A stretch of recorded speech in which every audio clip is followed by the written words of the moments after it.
क्या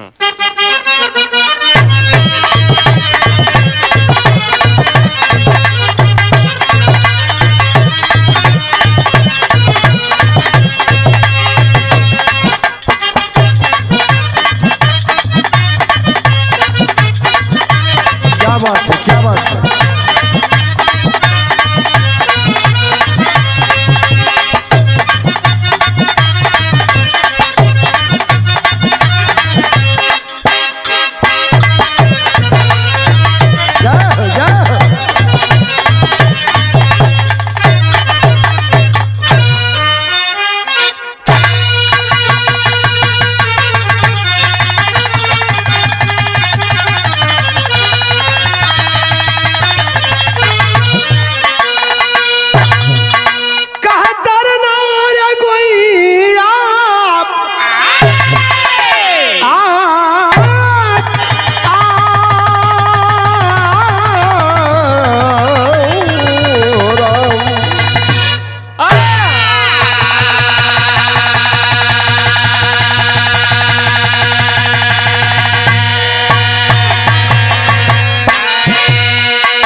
अच्छा साथियों, एक गीत बिरहा की आप लोग के सामने प्रस्तुत है। कर्ण का पिंडदान। चार लाइन कवि जी भूमिका दिल। कैसे भैया?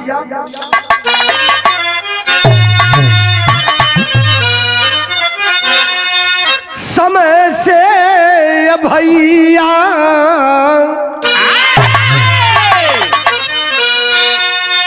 समय से बली ना कोई संसार में, बंधन में अपने फसावे समैया। समय से बने रंक राजा जगत में, अरे राजा से रंक बनावे समैया।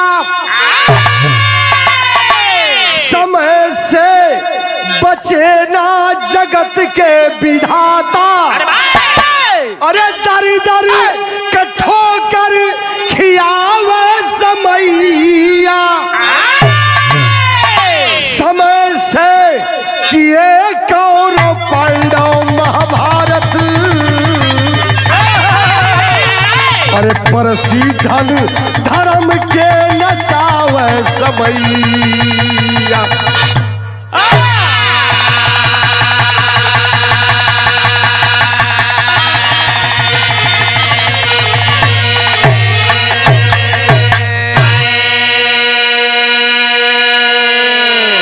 ए भैया, समय कोई की छोड़लस ना, समय ना कोई बली बली कहूं समैया को। अरे समय ना कोई बली बली कहूं समैया को, व्याधा का बाण बाबू लग गया कन्हैया को। अरे समय कोई की छोड़लस ना। राम गैलन, घनश्याम गैलन, कोई की समझ छोड़लस ना। जे आयल ह ओके जाए के ह। जौन ब्रह्मा टाकी मार देलन लीलार पर, वो विधि के कोई मेट ना पाई। कव्वाली का अंदाज लगल मास्टर।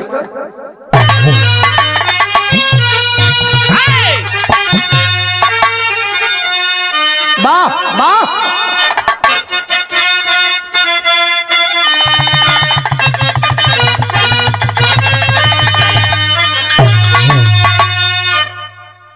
गीत कबो पुराना ना भइल शिखर भैया, आज भी गीत तरोताजा और जिंदा हो। कैसे मालिक? अरे उठो मुसलमान नमाज पढ़ लो, अरे उठो मुसलमान नमाज पढ़ लो, अभी मेरा सर कटा नहीं है। उठो मुसलमान नमाज पढ़ लो, अभी मेरा सर कटा नहीं है।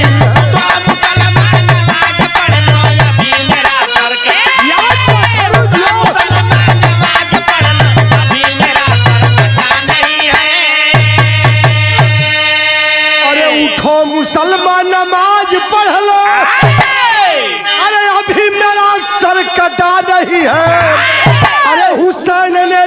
दिया शहादत, अरे हुसैन ने जो दिया शहादत, अरे वैसा कोई दिया नहीं है।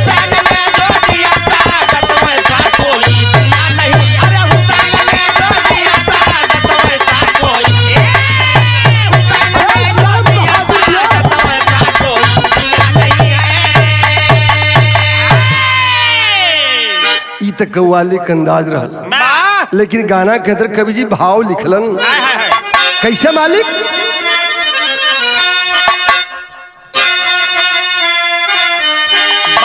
अरे धर्म के रक्षा खातिर जो की, अरे धर्म के रक्षा खातिर जो की वीर बना फौलाद वही है। वीर बना फौलाद वही है।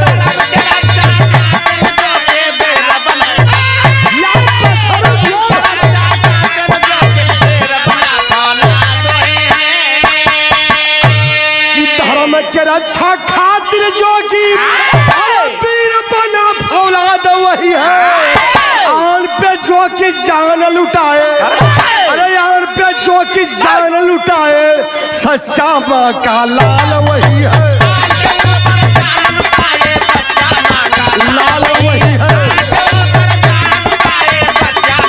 लाल वही है।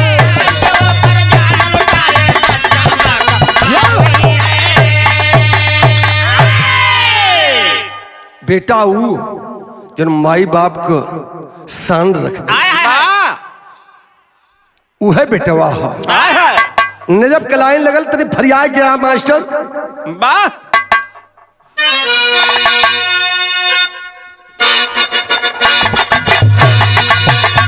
या भैया जा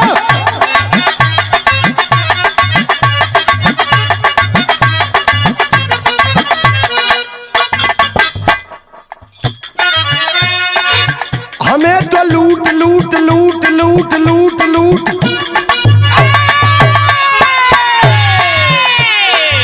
हमें तो लूट लिया मिल के हुस्न वालों ने। हमें तो लूट लिया मिल के हुस्न वालों ने, गोरे गोरे गालों ने, काल काल बालों ने।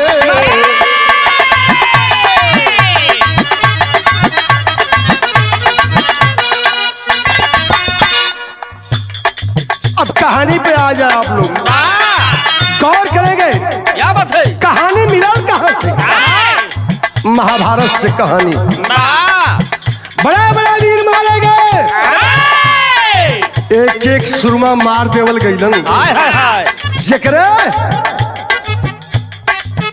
सामने ब्रह्मा नतमस्तक हो जाए, जिकरे पार से जिकरे तलवार से आग बरसे। बड़े बड़े वीर धुरंधर महाभारत के अंदर प्रमाण मिलता है। खून की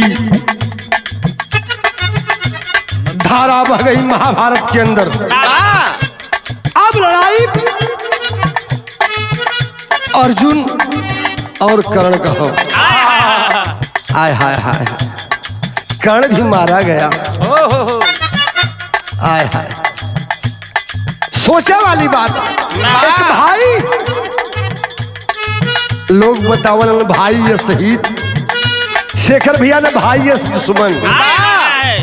आपन गैर गैर दुख दे ही चल जाई, लेकिन आपन दुख दिला तो असनीय पीड़ा होले। वो पीड़ा का कोनो तोड़ा ना। कर्ण भी मारा गया जंग मैदान में। महाभारत खत्म। बड़े बड़े भीष्म, द्रोणाचार्य, कृपाचार्य, ऐसे ऐसे वीर मारे गए। दुर्योधन सब मर गए। महाभारत लड़ाई खत्म है, दरबार लगल है। धर्मराज ज्येष्ठ बेटवा कुंती का सिंहासन पे बैठल हवन। माता कुंती हस्तिनापुर की बैठी हुई है। कहानी का शुरुआत बेल गौर से इस कहानी पे आप ध्यान केंद्रित करेंगे। कैसे मालिक? कही माँ कुंती, वाह वाह वाह वाह वाह, क्या बात है। कही माँ कुंती धर्मराज से बेहाल सही। कही माँ कुंती धर्मराज से बेहाल सही, पूर्वजों को पिंडा पानी तू दे दो लाल सही।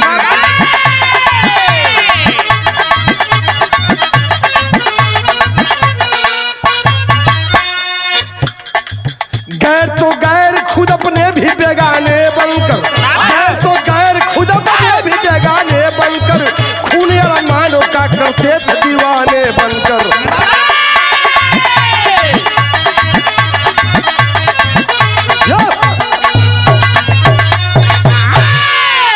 ए बेटा, वाह मतारी कुंती धर्मराज से कले किए बेटा, सब अपना रहल, आपस में लोग लड़के आपन जान दे दिलन। सुई की नोक भर जमीन देने के लिए तैयार नहीं था दुर्योधन, और अपनी सब अपने रहल दर्द याद रहलन लोग, लड़के ये दुनिया के छोड़ के चल गए। एक काम करा बेटा, तू जेठ हमारा लड़का हुआ, जाओ सबके पिंडा पर आ जा। माई कुंती का आदेश पाके धर्मराज युधिष्ठिर चलल हुन। गीत कलाए लगल मास्टर।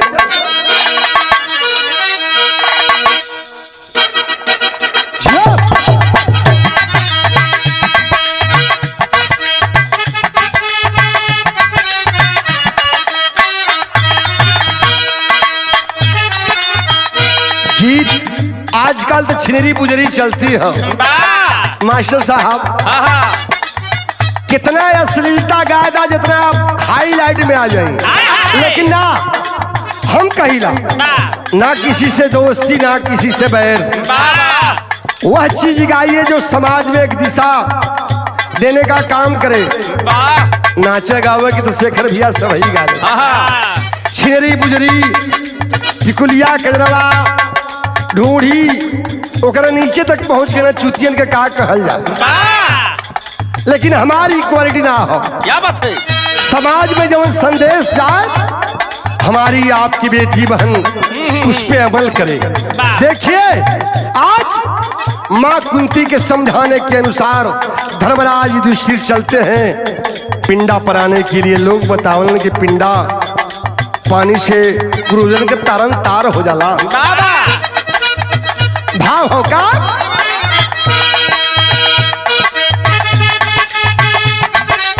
बाल मास्टर ये बा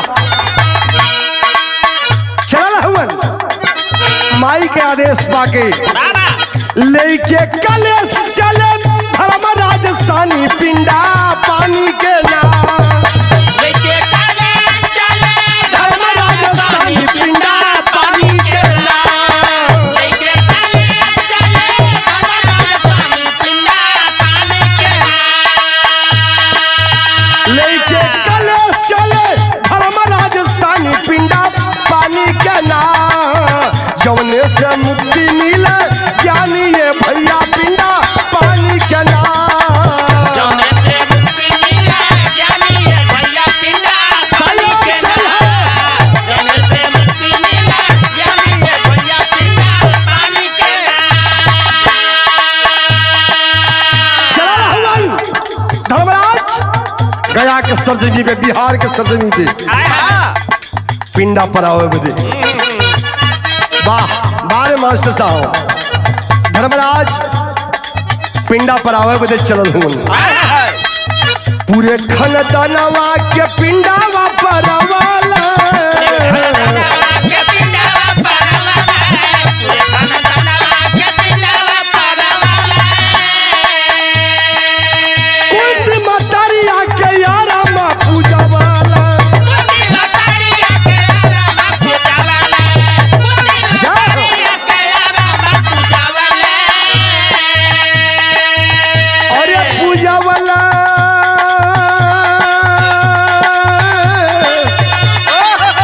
अरे पूजा वाला पिंडा पर आए सबके धर्मराज वाह पूरा खानदान तरल, पूरा खानदान तरल, कायम निशानी पिंडा पानी के ना। पूरा खाना बहुत अच्छे बाप भैया बाप।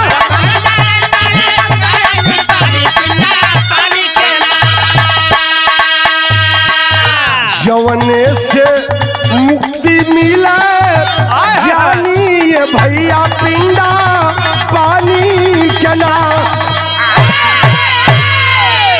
धर्मराज पिंडा पर आए की आप आयल हुन, वाह दरबार लगल हो। एक और गांडीधारी अर्जुन बैठल हुन, एक और गदाधारी भीम बैठल हुन। भाला बर्छी की तेज तर्राक नकुल सहदेव बैठल हुन। एक और धर्मराज युधिष्ठिर सिंहासन पे विराजमान हुन।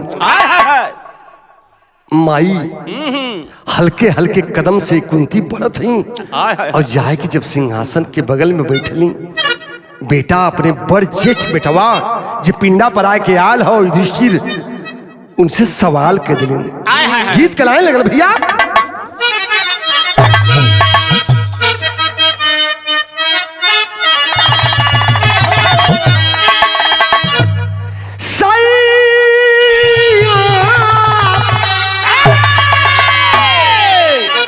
ए राजा हो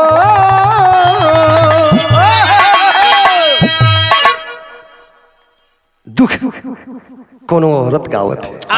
ये गीत देखा अश्लीलता ना हो, अपने पति का खामी बताओ थे कि हमारे पति में का कमी है।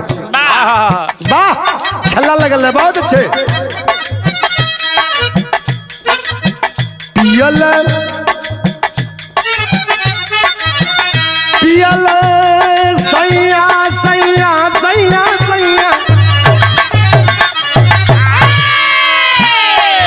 बारिश से कर भैया। पियल शराब गांजा ताड़ी,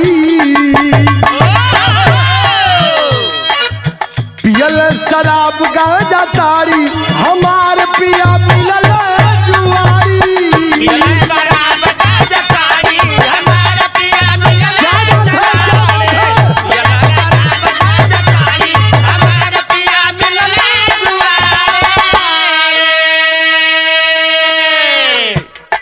लेकिन भाव पे विरहा पे आप लोग ध्यान केंद्रित करें।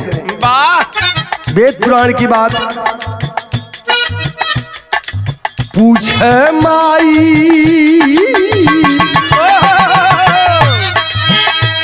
अरे पूछे माई कुंती चिहाई, अरे पूछे माई कुंती चिहाई, बतावा कैसे पिंडा पर आइल, बतावा कैसे पिंडा पर आइल।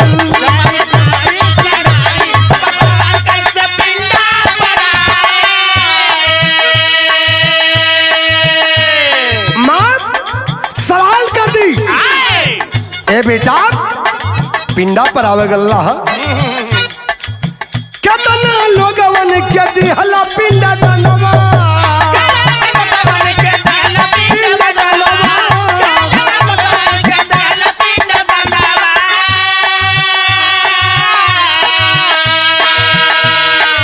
पूछा धर्मराज माई पूरा खाना जनवा,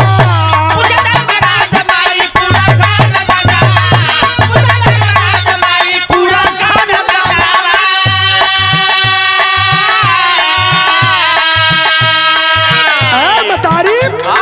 पूछा था सबके पिंडा पर कोई बचल ना भूलाई, कोई बचल ना भूलाई, बतावा कैसे पिंडा पर आई।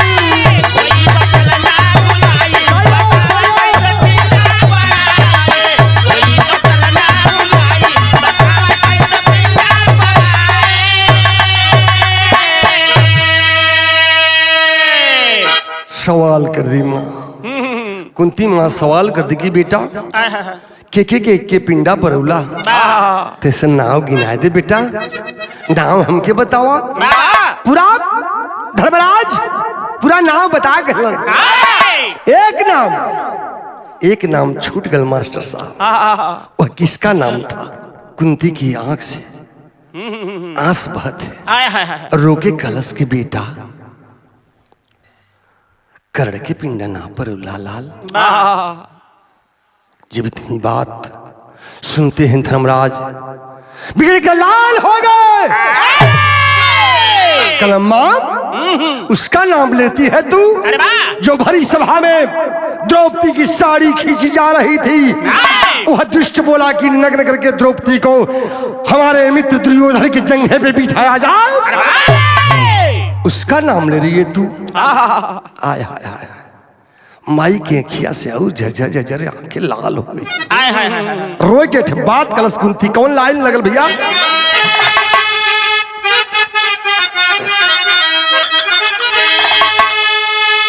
अरे कैसे हम तुहके समझाइए लालाना, कैसे हम तुहके समझाइए लालाना।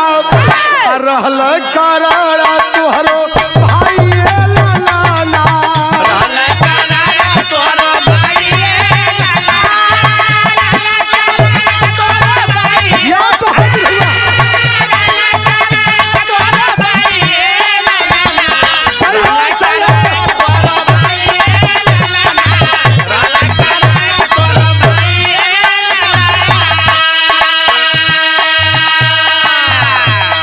बेटा कर्ण के पिंडा ना परौला लाल हारू भाई रहलन। देखा भेद खुलत हो महाभारत के अंदर। कुंती बता रही है सभा लगा बड़े बड़े दरबार में बैठल में लोग एक एक से वीर बैठे हैं। सभा लगी हुई है हस्तिनापुर में और कुंती बता रही है रहली कुआर भैला गर्भवती तनवा।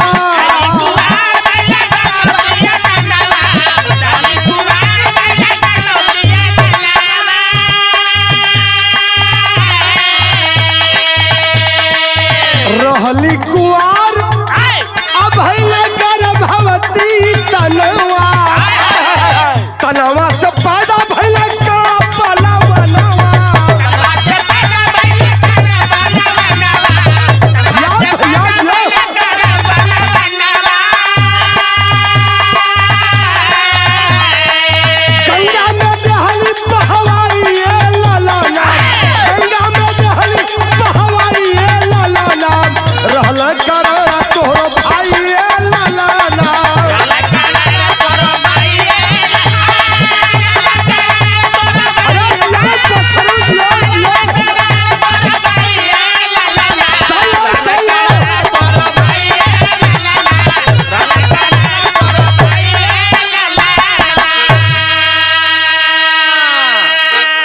आय हाय ए पंच लोग। कुंती बोल पड़ी कि बेटा कर्ण का नाम ना लेला, कर्ण के पिंडा ना परौला। बेटा बोल पड़े युधिष्ठिर कि माँ उसका नाम ले रही है पापी का, जो हमारे दुश्मन के साथ में था। आय हाय रोई के कलश की बेटा ना जानत हुआ, तू ना जानत हुआ। वो हमार पहला बेटवा हो, पहला पूत हो। हम कुआर रहली बेटा, सूर्य भगवान के देन भइल। कर्ण हमरे कोखी में पला लगल। कुआर रहली बेटा, दुनिया के लोक लाज के डर से जब कर्ण पैदा भइल नाजायज औलाद रहल, ओके हम गंगा में बहवा दिली। जब इतनी बात जब धर्मराज युधिष्ठिर सुनते हैं बिगड़ के लाल हो गए।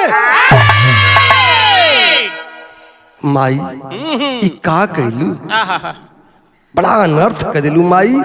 ऐसा ना चाहत रहा, बहुत अनर्थ कर दिली रे माई। विरासरी के भाव लगल मास्टर।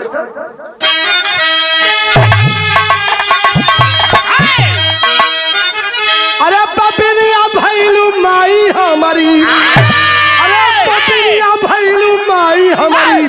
अरे जिंदा लाल के दहलू गंगा में बहवा।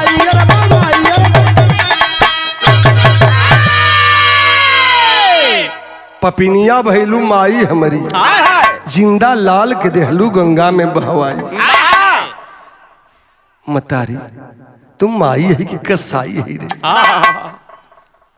ऐसे ना चाहत रहा। एक बार तो बता दिले होती, अरे वह दिन माई बता दिले होती जहिया कर्ण भैया का जंगे मैदान में रथ फंस गया, बाण पर बाण अर्जुन मारत हुवन। कर्ण भैया कहे कि पार्थ, ए पार्थ, अर्जुन रुक जो भैया, भैया रुक जो, मत बाण मार। लेकिन पगली तोर करेजा ना पसिजल की एक भाई के ऊपर एक भाई जानलेवा हमला करत हो, आ तोर कलेजा ना पिघलल माई। जंगे मैदान में हमारे भाई की मरवा दिल, तू मरवा।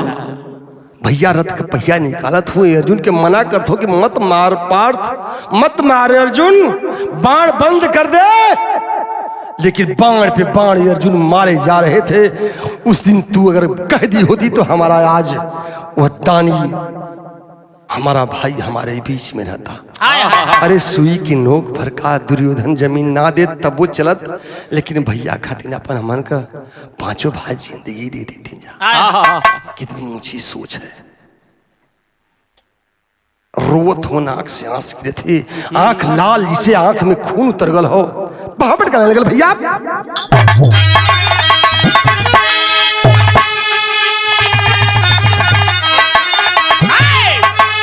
अरे कहा कई का लाल नया नवा हमारी माई हो, अरे माई हो के हो गईलू बेगनवा हमारी माई।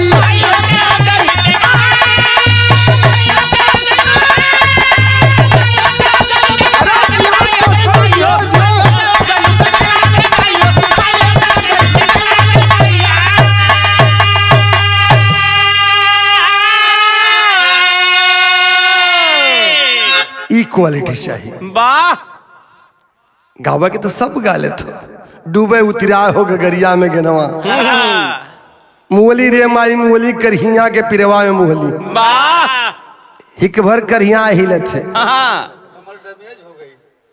यही पर कहना कि बीरू उल्टा पलटा बोलल, बिरहा गाय के बिरहिया बना, वाह, बहुत अच्छे।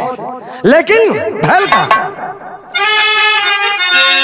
अरे जिंदा लड़न क्या कैसे, अरे जिंदा लड़न क्या कैसे गंगा में बहावलू हो, आधरा सुगनवा का मोहना ही कैलू हो, संगे रहला वीर बलि बलवनवा हमारी माई हो, बाह पूजाउल भैया मैदानवा हमारी माई हो। अरे मतारी, हाय हाय, वह दिन तब बता दिले होती, कहिया आल्हा के लाइन लगल भैया।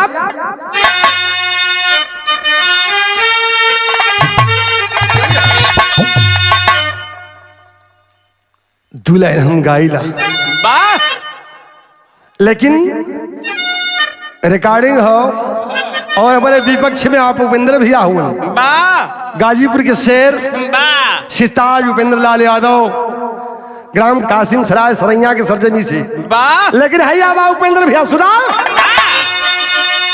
सुना।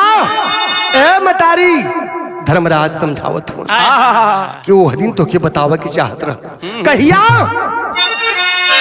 कि जवन दिन रथिया, अरे जवन दिन रथिया, अरे फसाला रानवा में माई,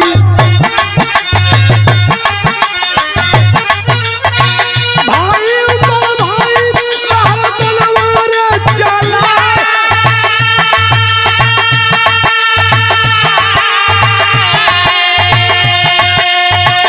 काहे नहीं फाटी गइल तोहरा करजवा माई।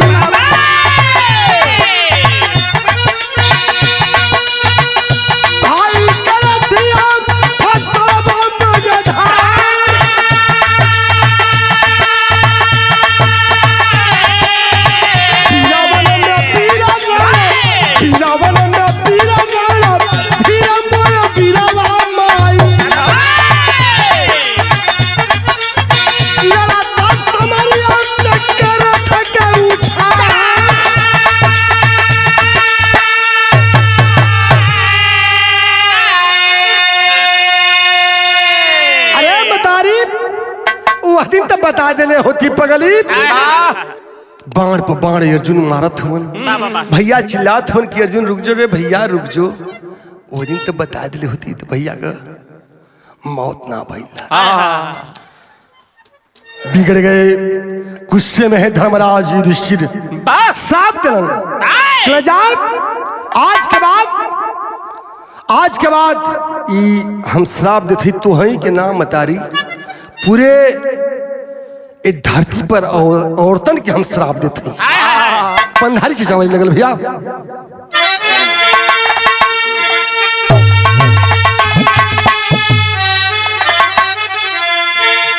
अरे छिपी गर्भनाम देखी आंख से दुनिया सगरी। अरे तक कैलू अरे भज्जर के कर जावा हो मतारी हमारी।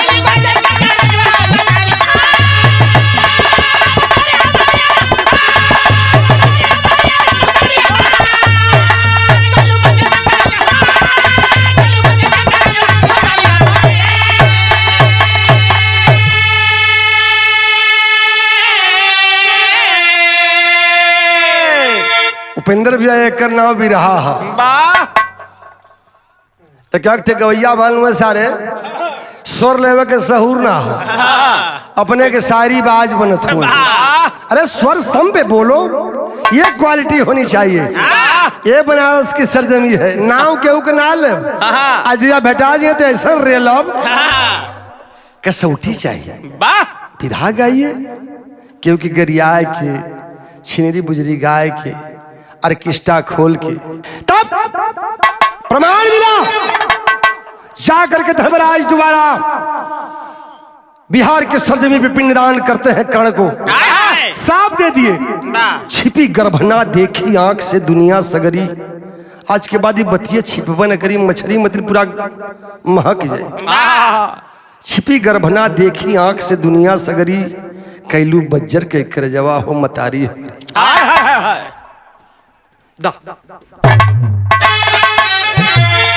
कहे गुरु बिहारी गुरु पत्तू गुरु परसी धर्म बाका मास्टर रामचंद्र कल हर अमर पताका। अरे पपिनिया भैलू माई हमारी याद बिरू लाल से पान दुश्मन पाई। पपिनिया भैलू माई हमारी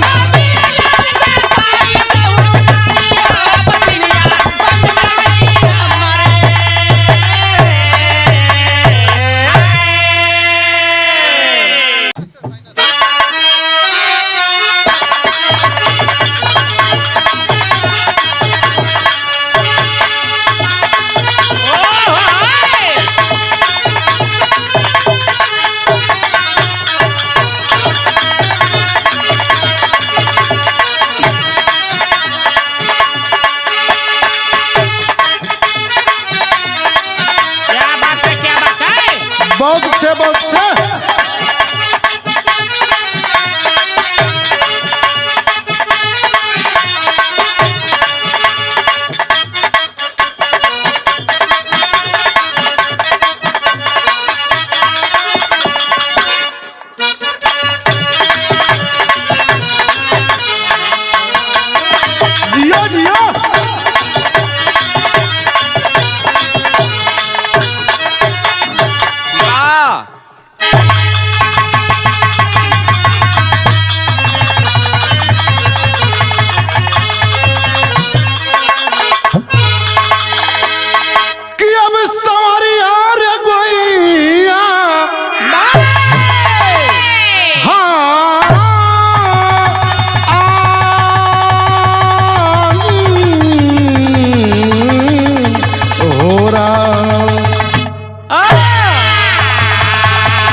अच्छा भैया बाबा, आज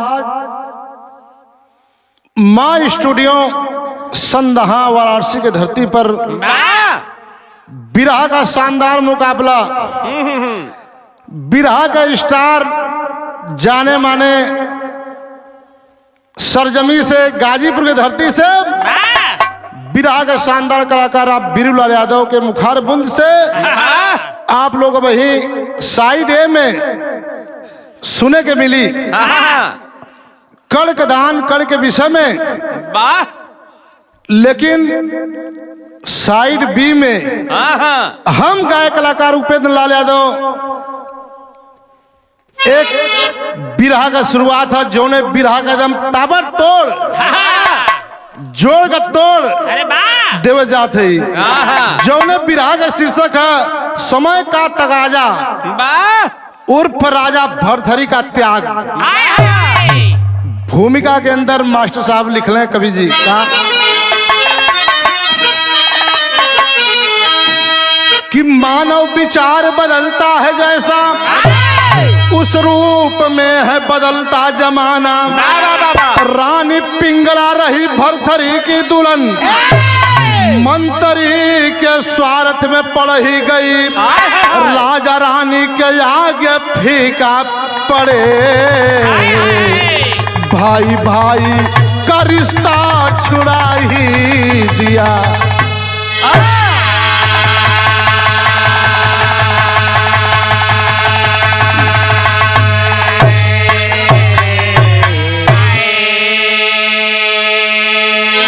बात के समझ लें कि मानव विचार बदलता है जैसा उसी रूप में है बदलता जमाना।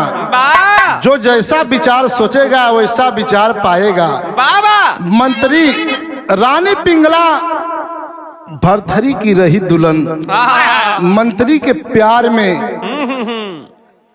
स्वार्थ में फंस गई।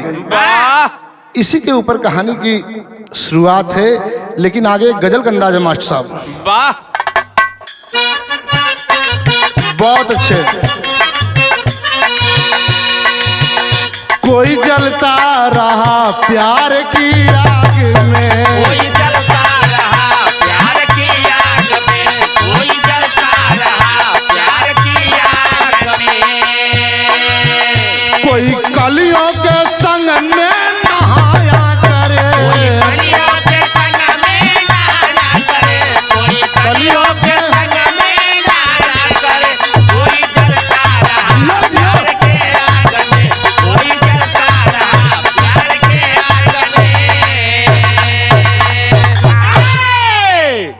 लेकिन बिरहा के अंदर बड़ी सुंदर लाइन कवि जी लिखल है कि जिंदगी की सफर में कहाँ किस तरह, जिंदगी के सफर में कहाँ खो गया, जिंदगी के सफर में कहाँ खो गया। यह जवानी रहेगी या नहीं रहेगी, जवानी रहेगी नहीं रहेगी, जवानी रहेगी नहीं रहेगी।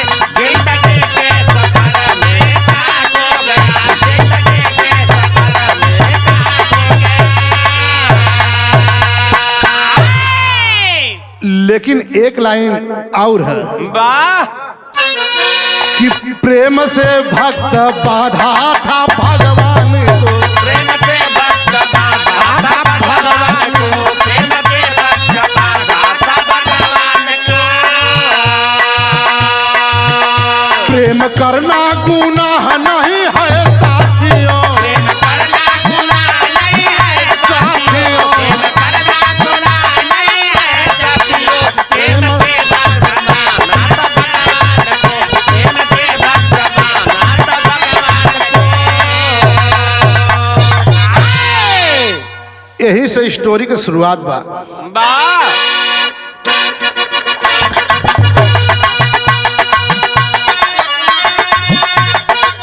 जियो जियो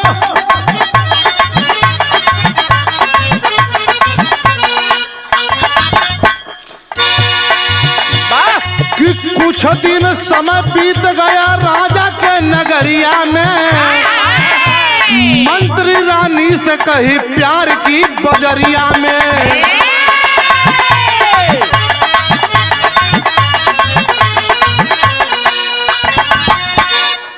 प्रेम करना हो तो सामने का हटाओ कांटा, क्या बात है। प्रेम करना हो तो सामने का हटाओ कांटा, तभी मैं जानूंगी करते हो मुझसे वादा।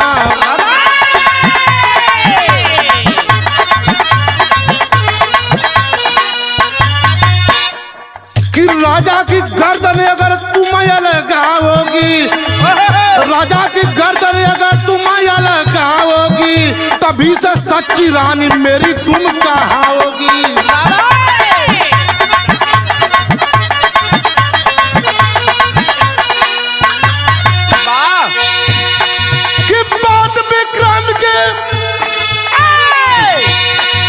कि बात विक्रम की सूरत रहला वही समैया हो।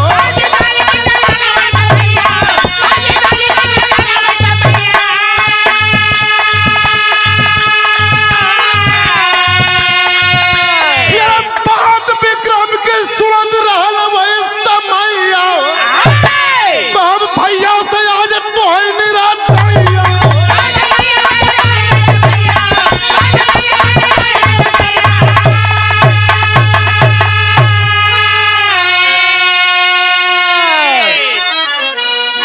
ए भैया बात को समझ ली।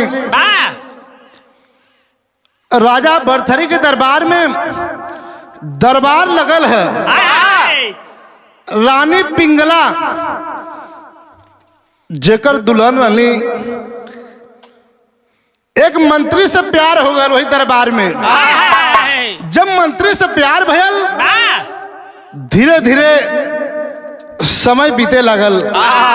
मंत्री आदेश दलस के रानी तुम राजा भरथरी की गर्दन अलगा दोगी, तभी से मैं तुमसे सच्चा प्यार करूंगा। लेकिन रानी सोच में पड़ गई कि कैसे ही काम करी। लेकिन राजा भरथरी का भाई विक्रम सिंह सुनत रहना बात ही कि रे ये बात वो समय अपने मन में विचार कैले। जब विचार कैले यहाँ गीत बदल गई मास्टर साहब।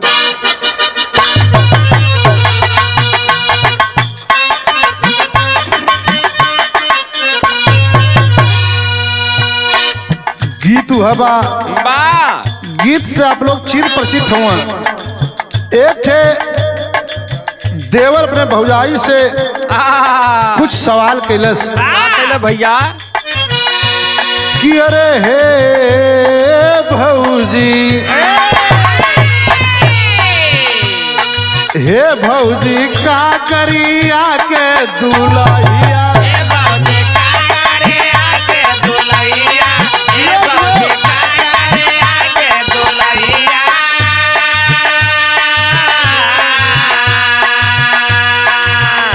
भौजइयो बड़ी चंचल रहल।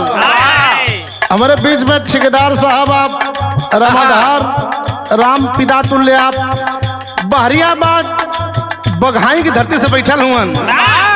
आपका सम्मान है, लेकिन भौजैया कलश कि अरे हे देवरू, हे देवरू बड़ा मजा दे दुल्हैया।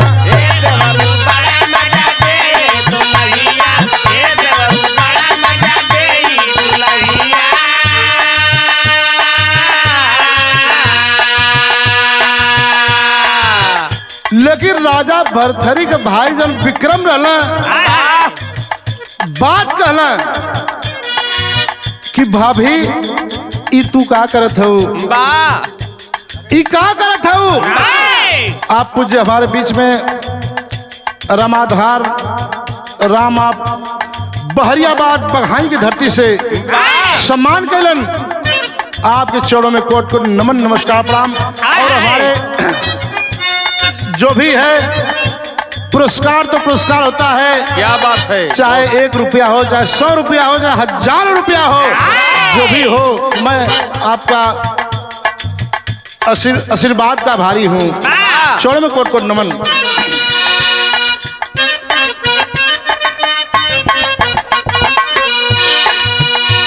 लेकिन कि हे भौजी का करिया के दुल्हैया,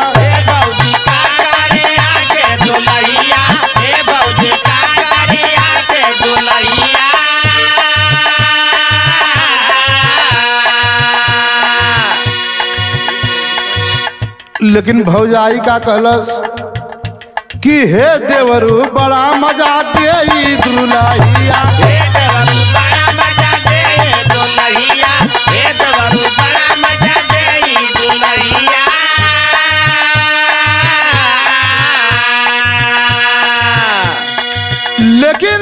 रानी हाय हाय हाय विक्रम को जब बात सुन ली तब का कैली गुस्सा में लाल और सुनली जब रानी है विक्रम का बनिया सुननी जब रानी आई विक्रम का बनिया सुननी जब रानी आई विक्रम का बनिया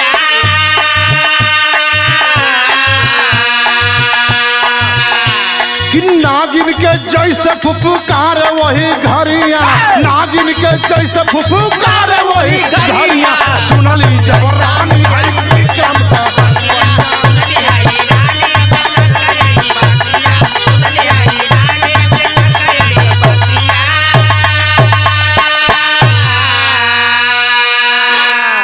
रानी विक्रम की बात सुन के एकदम फुफकार उठने की रहा मेरे ऊपर अच्छा लगा रहे हो हाय कि एक मंत्री के साथ प्रेम करती है हाय तब ये बर्दाश्त नहीं मुझसे होगा कि राजा के पास जाई कहेली बयानवा चुनरी हमारे खिचलस पापी बेईमानवा सुननी हमार किस्मत पापी जई मनवा सुननी हमार किस्मत पापी जई मनवा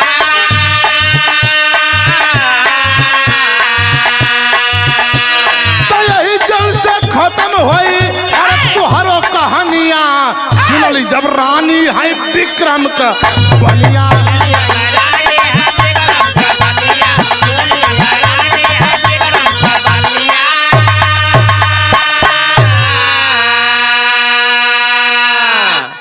रानी कहली कि अब से तुहार कहानी है महल से खत्म हो जाई भले तू राजा भरथरी का भाई हुआ लेकिन ये राजमहल में तो के रहे के कौनो ठिकाना ना बा लेकिन यहाँ से गीत बदल मार सब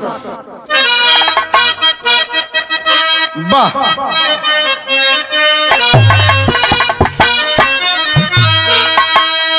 गीत है बा वाह कि अरे काहे खातिर तनाई तराई रे सुगिया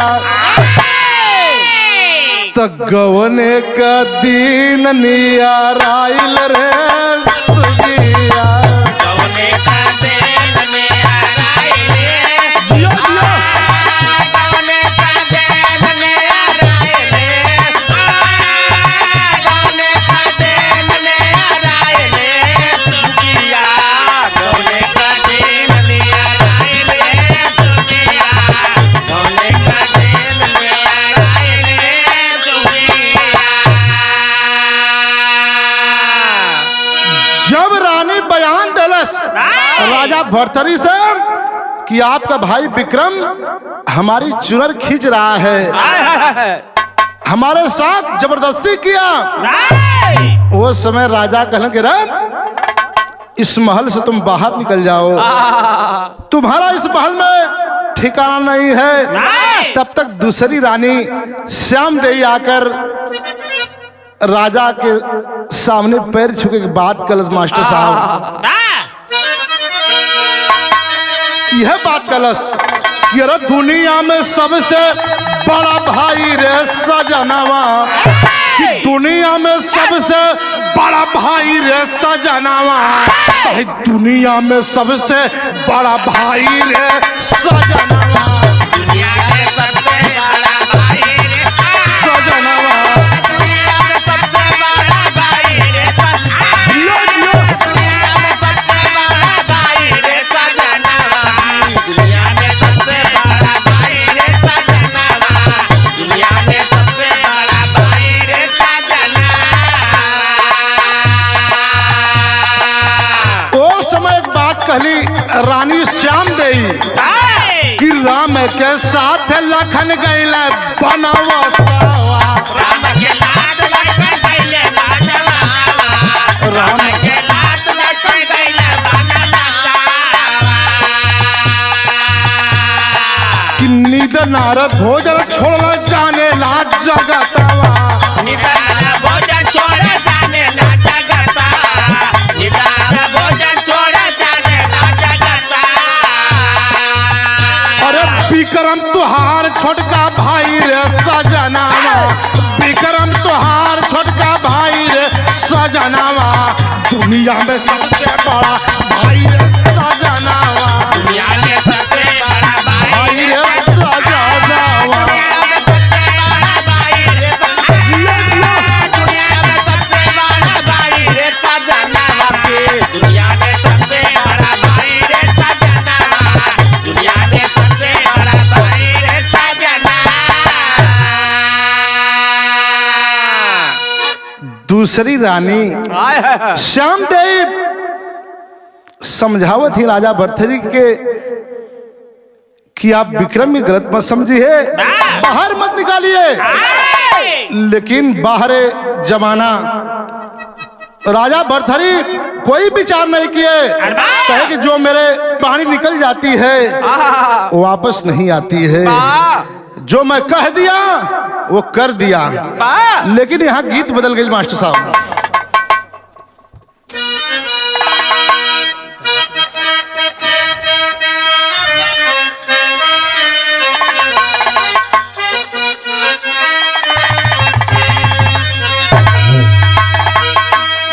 गीत से आप लोग चिर परिचित हों, लेकिन कहना है किरण लागल बाजारिया अघम पूर हो तो हीरा रतन बिकाए। एक लाइन हम लिखली यहाँ किरण लागल बाजारिया समसान जहवा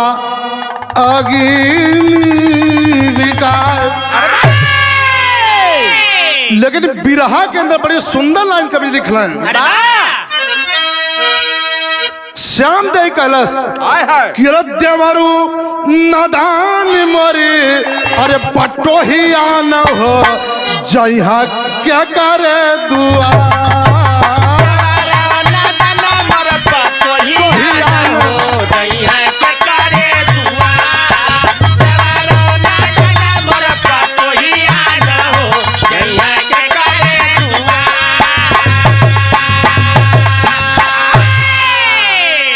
कि माई बाबू बेटा सब मिल जाए हैं, भैया वाला जोड़वा हमेशा नहीं मिली, भैया वाला जोड़वा हमेशा नहीं मिली है, भैया वाला जोड़वा हमेशा नहीं मिली है।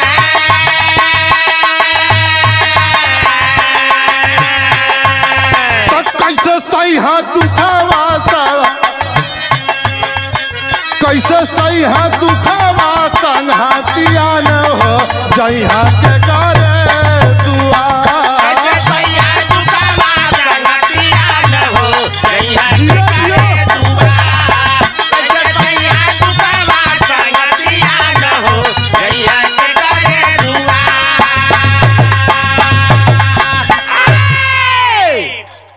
बताओ जला के धरती पर माई बाबू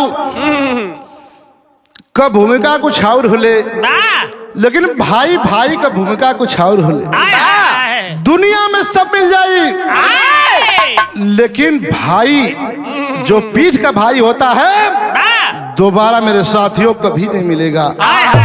बताया था कि खोजले जहनवा में सब मिल जाई, कब्बो नाई खोजले मिली है पिठिया का भाई।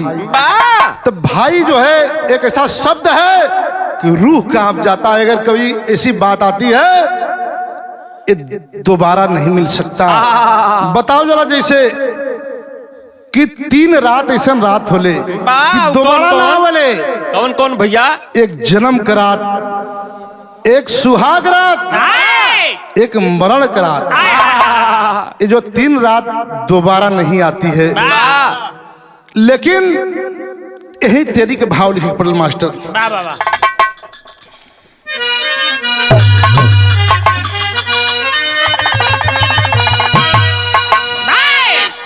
कि स्वार्थ में सारी दुनिया बध गई, कि स्वार्थ में सारी दुनिया बध गई, भाई भाई का नाता टूटा यही घरिया घरिया घरिया घरिया।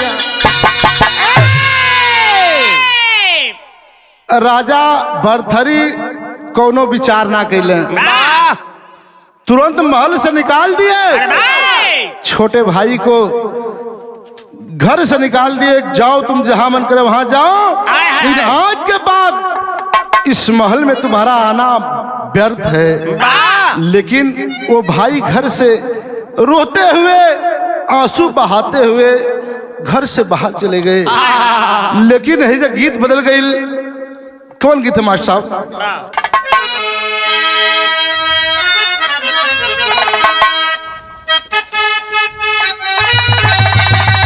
वाह वाह, बहुत अच्छे गीत हुआ बा। गीत से आप लोग चिर परिचित हुआ। किस सजना सिवान से अरे अनहार भइल आई, देवर तनी देहिया पे डालीदार रजाई, देवर तनी देहिया पे डालीदार रजाई।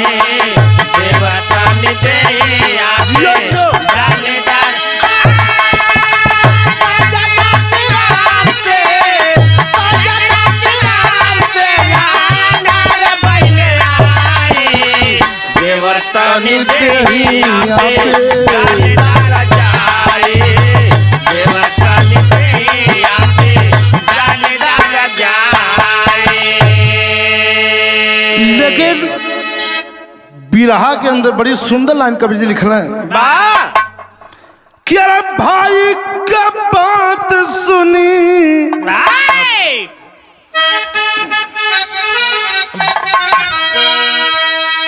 क्या भाई का बात सुनी और भाई चली जाई, सब आना चाहिए एक दिन तुम्हारा के भाई, आना चाहिए एक दिन तुम्हारा के भाई, आना चाहिए एक दिन तुम्हारा के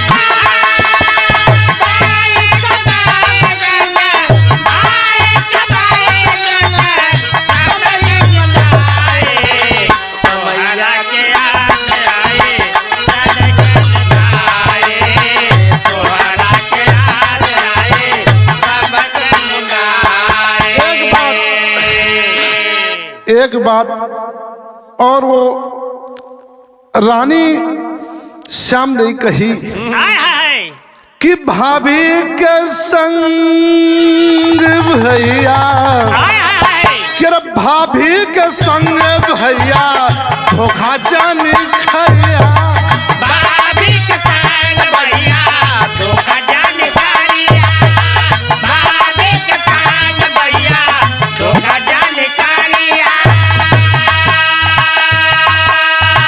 झूठ झूठ बतिया पे ओकरा जानी आइया, झूठ झूठ बतिया पे ओकरा जानी आइया, झूठ झूठ बतिया पे ओकरा जानी आइया। क्या चल दिया महल से विक्रम,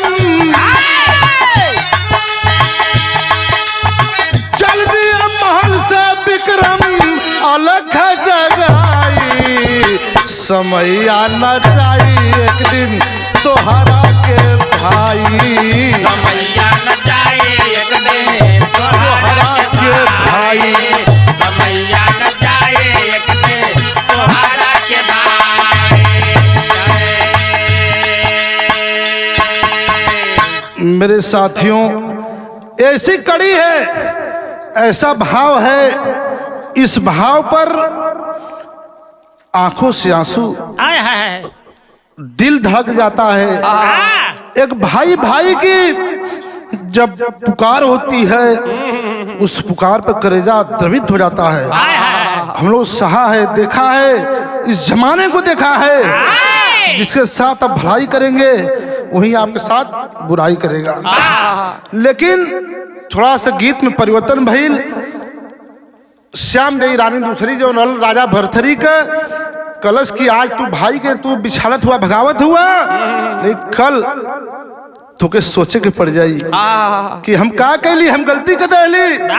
ये बात के आपके विचारे के पड़ जाई। लेकिन यही से गीत का परिवर्तन हुई मास्टर साहब।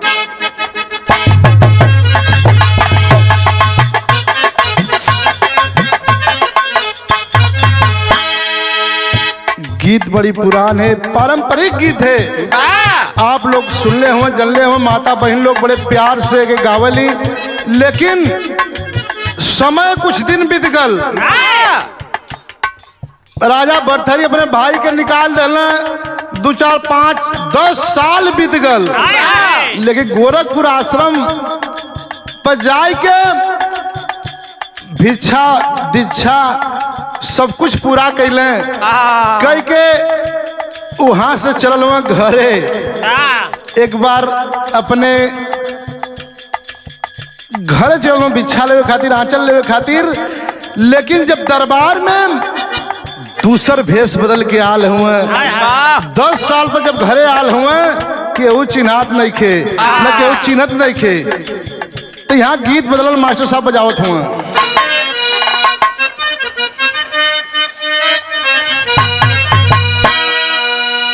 कि बड़ा मजा आवे जाने के खेत में,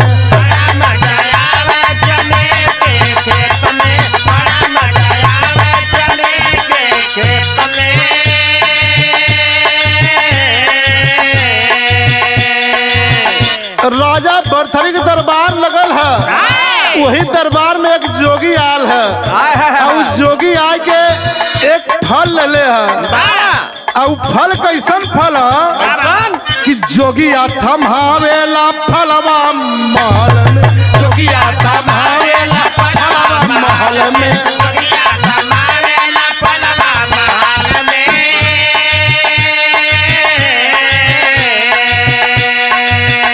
कि फलवा जवान जो कि करिहा या हरवा,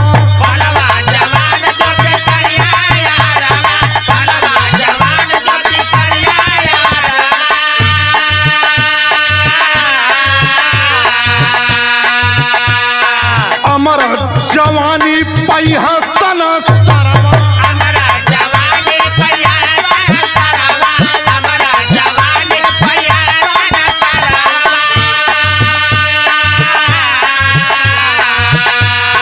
राजा दिए फल चिंता भैली जिगर में, जोगिया थमावेला फलवा महल में।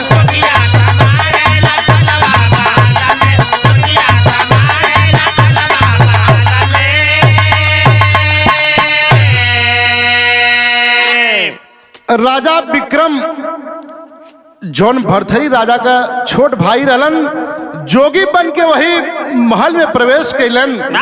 एक फल रहल जौन फल का नाम रहा सेव। वो सेव के कहा एक ऐसा फल है कि जो एक बार इसको ग्रहण कर लेगा उसकी जवानी जैसी की तैसी ही रह जाएगी। दोबारा वो पुरान नहीं होगा, बूढ़ा नहीं होगा। लोग बड़ा विचार क्यों करे ई कैसन फल है। वाह। लेकिन वो फल राजा के नाम मिलल मंत्री पौला फल। अबे राजा के अनुबतिया ने पहुंचल, मंत्री धीरे से फल लहा लेलस अपने पास। कलस हम महाराज को ये फल देंगे। वाह। जोगी बाबा कहना ठीक बा। जब मंत्री वो फल पाए गए ना, तो मंत्री का प्रेम रानी पिंगला से रहल। सोचल कि पिंगला के अगर फलवा दे दे, जवाना रही हर तू हमेशा जवान रही। वाह। विचार के न करे। लेकिन वो मंत्री का प्यार वाह। वही महल में एक बेश्या से रहल। वो मंत्री का मन बहक गल।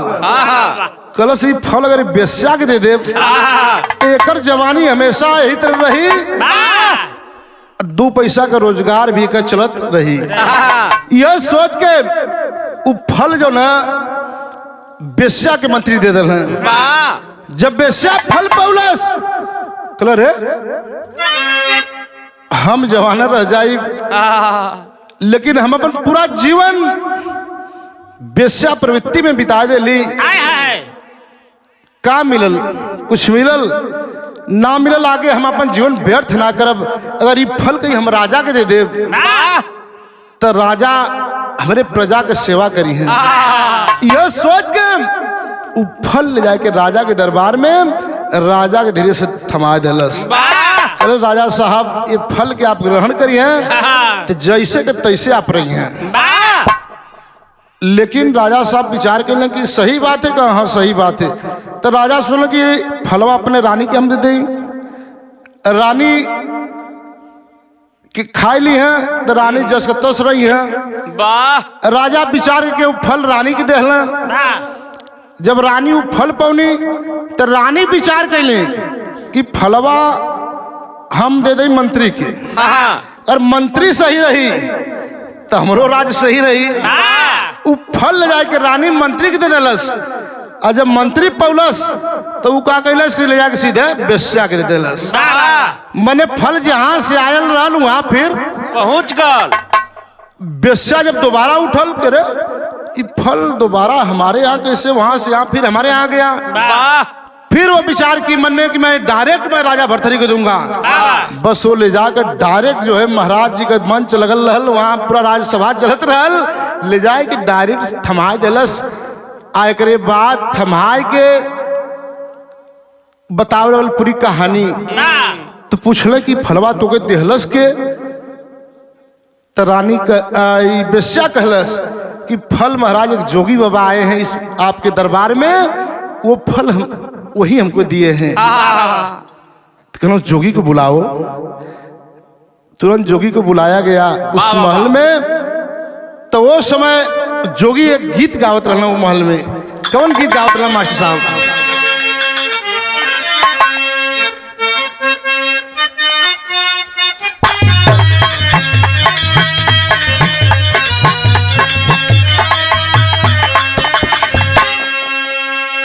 गीत हबा कि नारी के करनवा भरथरी पानी गैला जोगी आयल पानी गैला जोगी राजा पाठा दिहालन विसारन हो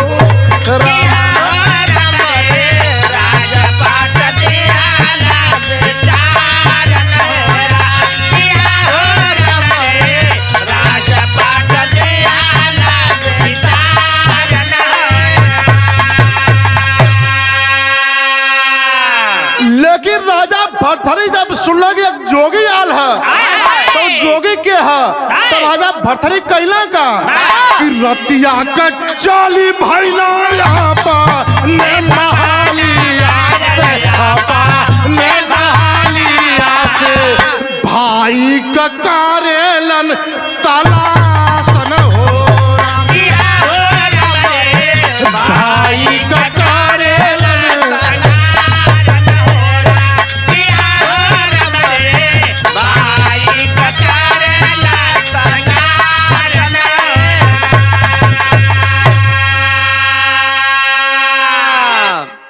महल से चलल हुआ कि जोगी कवन है। लेकिन वो जोगी को पता ना जोगी ना मिलना तो पहुंचला कहाँ कि खोजते खोजते पहुंचे गोरखपुरा आसरामा गोरखपुरा हुई गुरु गोरखनाथ से बात न हो हुई गुरु गोरखनाथ से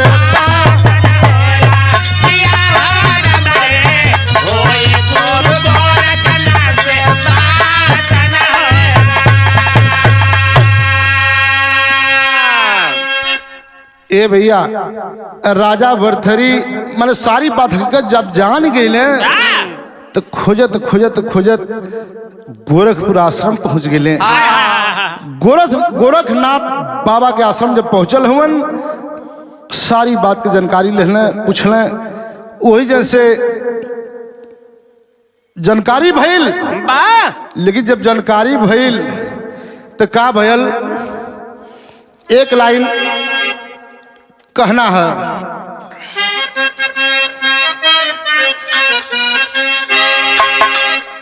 लेकिन जब सच्चाई के जानल हुआ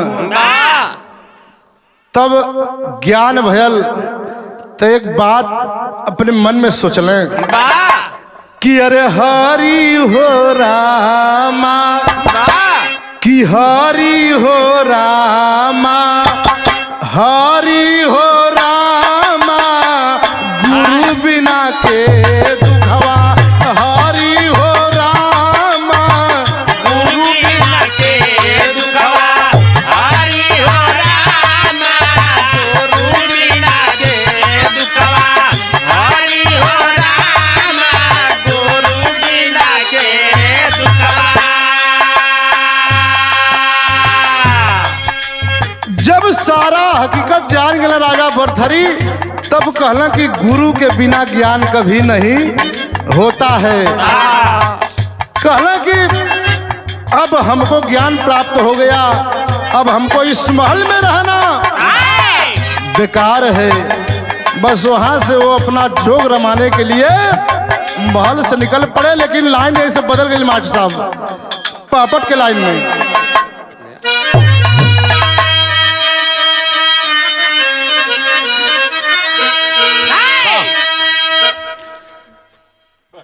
बजा के सरंगी कि बजा के सरंगी बाबा किए पयान नगरिया सोने बाब जहाँ विराज श्याम देई का शान नगरिया सोने जहाँ विराज श्याम देई का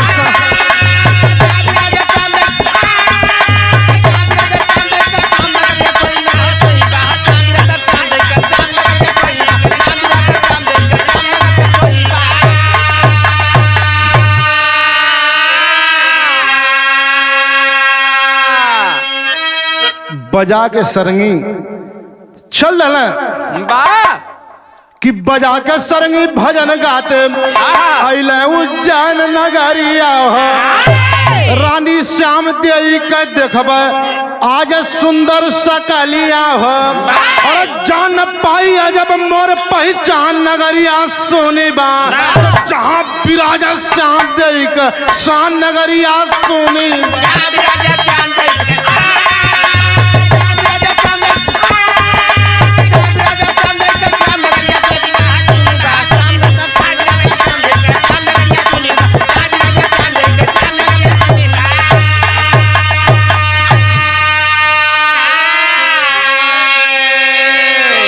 राजा भरथरी जब जोगी बन गए, जोगी बन के 11 साल तप कैले। 11 साल तप कैले के बाद फिर अपने नगरी उज्जैन में आल हुए। वही उज्जैन की धरती पर रानी पिंगला से मिले खातिर ना गए हुए।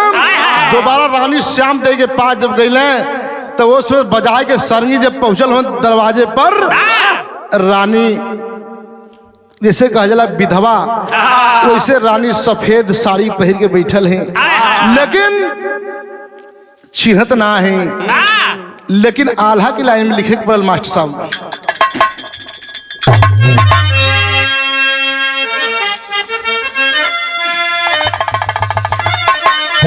ये है राम कि सरंगी बजावत गावत पहुंचा जब दुअरिया भैया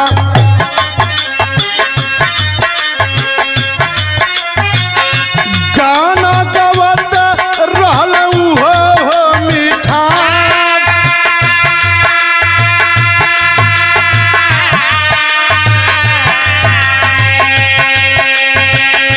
रानी श्याम देई रहली महल के भीतर देखबा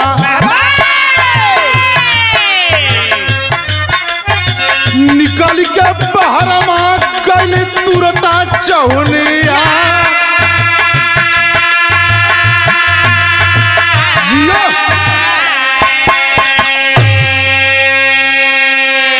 जब सरंगी बजल है वो दरबार में, रानी श्याम देई जब ही बाहर निकल ही, लेकिन बाहर बताओ जला अर्धांगिनी औरत के आधे अंग की मालिक होती है जिसको अर्धांगिनी कहते हैं।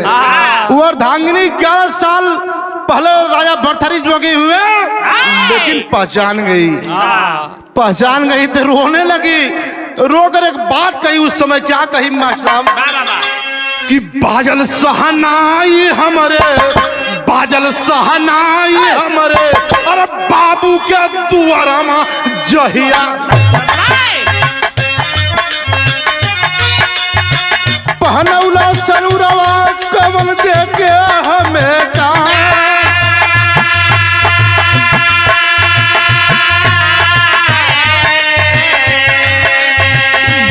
धरी के आखिया से गिर लागल यसुआ भैया।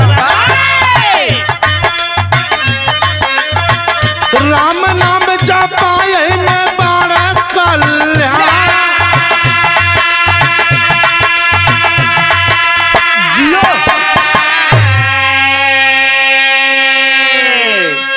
रानी चिन गई। ई तो राजा भरथरी हुवन, सारी बात बतावे लगली, कहे लगली। लेकिन राजा कहला रे पगली, तुमने जो शब्द कहा था उस समय मैं नहीं माना, अपने भाई को अलग कर दिया, अपना राजपाट त्याग दिया। लेकिन आज हमको समझ में आ रहा है कि मैं क्या किया। मैं तुम्हारी बात नहीं माना, रानी पिंगला के प्यार में मैं भटक गया। लेकिन रोवत हुवन कहना कि हम दोबारा अब तो जोन भरथरी जोग रमायल है, जोग अब हम कैसे छोड़ब, अब ना छोड़ पाई। तो वो समय वो रानी पांव पकड़ ले बा, गोड़ पकड़ के रोवत है, खड़ी के लाइन मास्टर साहब।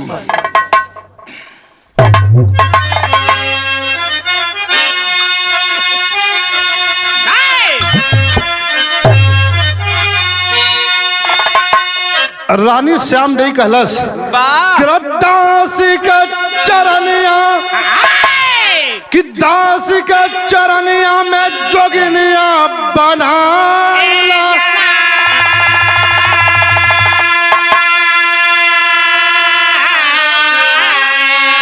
तक कैसे दिनमा बीती, अरे कैसे दिनमा बीती, मोर सजनमा बताई दा कैसे दिनमा।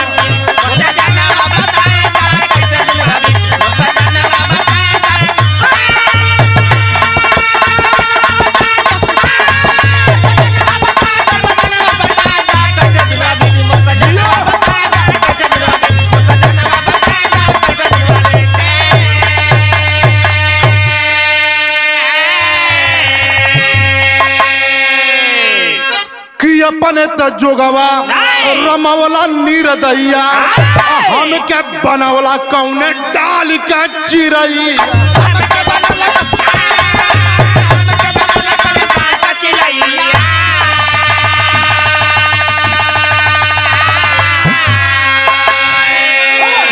जात जात मोहनी बांसुरिया बजाई दा, कैसे दिनवा बीती मोर सजनवा बताई दा कैसे दिनवा।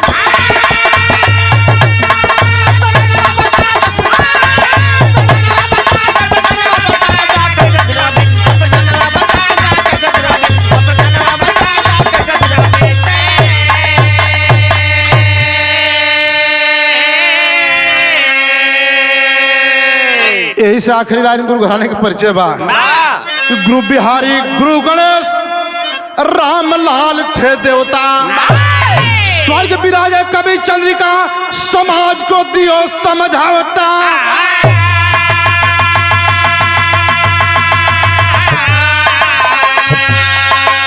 कि स्वार्थ में सारी दुनिया बध गई, उपेंद्र प्यारे लाल का रथ यहाँ के जोगिनिया, स्वार्थ में सारी दुनिया